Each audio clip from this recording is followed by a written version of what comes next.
Yo, I hit the jeweler, got some goals. I sold a little weed, but I could never sell my soul. And when I'm in LA, you find me out in Lil Tote. Come a vocal with my ramen, I'ma need another blow. Let's go. Hey everybody, Dumbsville here, and today I'm doing something a little bit different. I'm going to be doing more of a discussion type video, something where I can just sit back and talk a bit to you guys. Because first of all, I want to get a video out to you guys because I know a lot of you are cooped up inside because of the C virus going around. So because of all the panic and everything going on, I really want to give you guys some entertainment so you guys aren't bored or hopeless inside, worrying about the outside world and all that shit. I know for a fact that I feel the same way you guys feel because my school's been canceled to like mid-April. So because of the mass commotion and fear, it's kind of scary to go outside at this point. But it's also boring to stay inside. So YouTube gives you basically free entertainment. I want to give you guys that free entertainment because once again, I know some of you guys are bored as fuck right now because I feel the same way you guys do. But secondly, I also wanted to do a discussion for a while on what I think makes a fan base just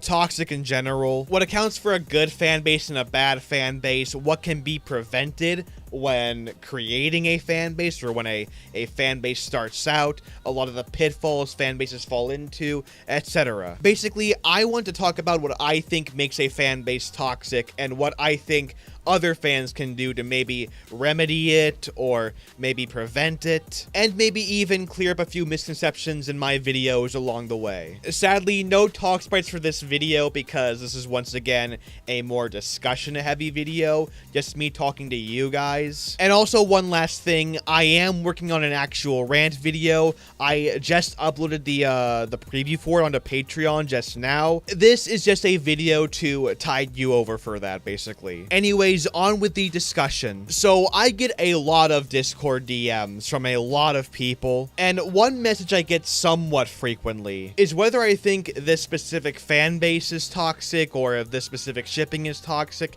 Basically, is this thing toxic? However, the problem is I can't answer that for every fan base because I don't know a lot about each individual fan base. I get quite a few requests to do, for example, Ruby, which the issue is I know nothing about Ruby. I've never seen the show. I've never been involved in the fan base in any sort of way.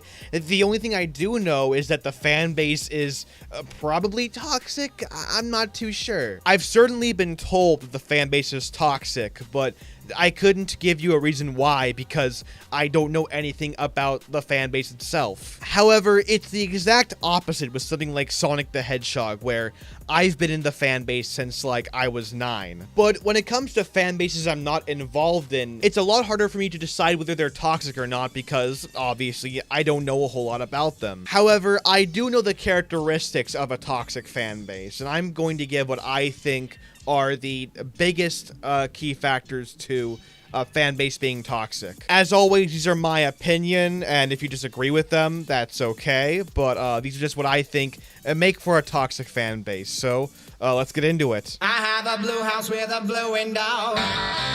If there is one mentality I hate in fan bases, it's the idea of elitism. And that's the idea of you're not a true fan if you don't like this or if you don't dislike this very certain thing. And people who do like this thing are, I guess, the superior fans or something. That's always been just kind of stupid to me. Now, I can kind of see where this mentality comes from if we're talking about material that is really functionally bad, but I still don't think that it's a good mentality to have, whether its existence is justified or not. Like, let's say that I'm really big into the Star Wars Holiday Special, you know, a massive fan of the Star Wars Holiday Special, and I started saying, you're not a real Star Wars fan unless you, you're a fan of the Star Wars Holiday Special. You're not a real Star Wars fan. Don't even call yourself one. That's obviously really stupid. Like, who are you to say what a real fan is or isn't, you know? One thing I've never liked in the history of ever is when a certain company or a certain person starts parading that in order to be a real fan of something, you have to follow these very strict guidelines. I really hate that because it blocks out new fans who may think a little bit differently. And it makes others not want to join into the fan base if they have to act a certain way and be a certain way. I don't want to have to think a certain ideology or a certain opinion to be a fan of a fictional thing. If I digest a media text in a certain way, let me digest that media text in my certain way, you know? Who are you to go out and tell someone else how to think about a fictional media text? A lot of that is built on subjectivity. A lot of enjoyment is built on subjectivity. So overall, I'd say that if there's a lot of elitism where fans think their opinions are better than others in a certain fandom, I would say that is not okay, and that is one big factor to a fan base being toxic. I have a blue house with a blue window.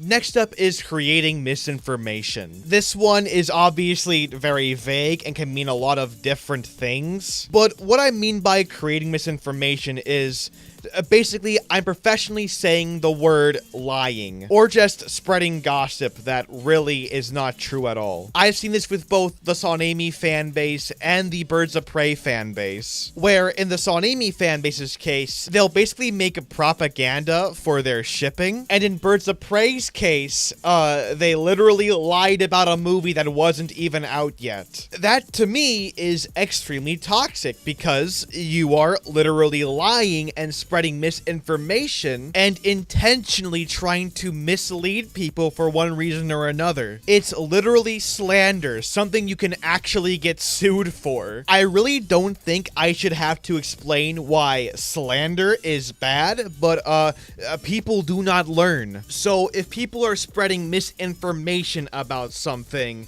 that's very toxic. So keep an eye out for that, because it's more frequent than you think it would be. I really did not think it would be that frequent, but after the Birds of Prey shit, I'm quite surprised that people do this type of thing. So keep an eye out for shit like that. Anyways, here's the next one. I have a blue house with a blue window. This is something I think we should not be seeing ever in any fan base, and yet it happens more often than it should. And that is going out and harassing the cast and or crew of a certain thing you like because it's not 100% to what you expected. Once again, we have seen this on my channel, and yet somehow it keeps on happening. Back in the True Love Heart 94 drama, man, that was years ago. Remember that shit? Back in my old True Love Heart videos, he was the guy who was harassing the Sonic Boom cast and crew, asking them to put a shipping into a fictional television show, constantly badgering them nearly every hour of the day. And when he didn't get his wish, he ended up sending death threats to them. Now, just a disclaimer, this was years ago, and I am using this as an example. I've heard people tell me that he's changed and he's improved, and if he really has, good on him. A little bit too late in my opinion, but still, he did it better late than never, you know? But still, harassing people is not okay. That's the point of this segment here. Harassing people is not okay, and it still happens. The Raylo fanbase is a perfect example of that. In fact, I'd even go as far to say that the Raylo fanbase is even worse. I didn't mention this in my original Raylo video, mainly because I couldn't find a way to fit it in naturally, but apparently Raylo fans actually stalked Adam Driver in real life, which, needless to say, that's invasion of a person's personal privacy. That's not okay. You should not be doing that. So if fans are harassing the actors and cast and crew and shit, that is not okay. That is a surefire way of showing that your fan base is toxic. I have a blue house with a blue window. The last one I want to talk about today is constant infighting. Now, discussion is very healthy when it comes to a fan base. However, you know what isn't healthy? Constantly fighting in your fan base. If you're having a calm discussion with someone and you two disagree on something and it quickly devolves into fuck you, you're wrong, you're biased, I win, bye-bye. That shows me that you lack the ability to agree to disagree, or just be a reasonable, rational human being. Part of the reason I hate Twitter so much is that it's constantly just constant infighting. It's like nobody can be reasonable anymore, you know? Everyone has to make it some sort of insult fight or some sort of justice fight. My thing is better than your thing, you know? It's pretty bullshit. And in the end, when both people are insulting each other, no side looks better, and it makes me go, yeah, both sides are fucking retarded. If a fan base is constantly fighting over something where it seems like it's almost daily, that's a sign that it's toxic. I remember back when I was on Twitter, there was like a Sonic artist fight that would happen like every other week. It was almost like I couldn't go a single month without someone trying to cancel someone else or something. It was fucking stupid. So once again, if a fan base is very argumentative and they just can't seem to agree to disagree on anything, that is a sign of toxicity. I have a blue house with a blue window. So those are just some of the characteristics I think make a fan base toxic. I probably missed quite a few of them, to be honest. So if you have any more or you disagree with me on anything, be sure to comment that down below. Once again, I am working on a real rant video, I promise. I just don't want you guys to go for a long time without a new video from me. I hope you guys enjoyed this video, and I hope you guys enjoy the next one that comes out. If you haven't already, make sure you subscribe. Don't forget to like this video, and as always, I will see you guys on the next Dumbsville video. Oh, by the way, wash your fucking hands. Bristol Colo Cho, DTV and Fighter Dev.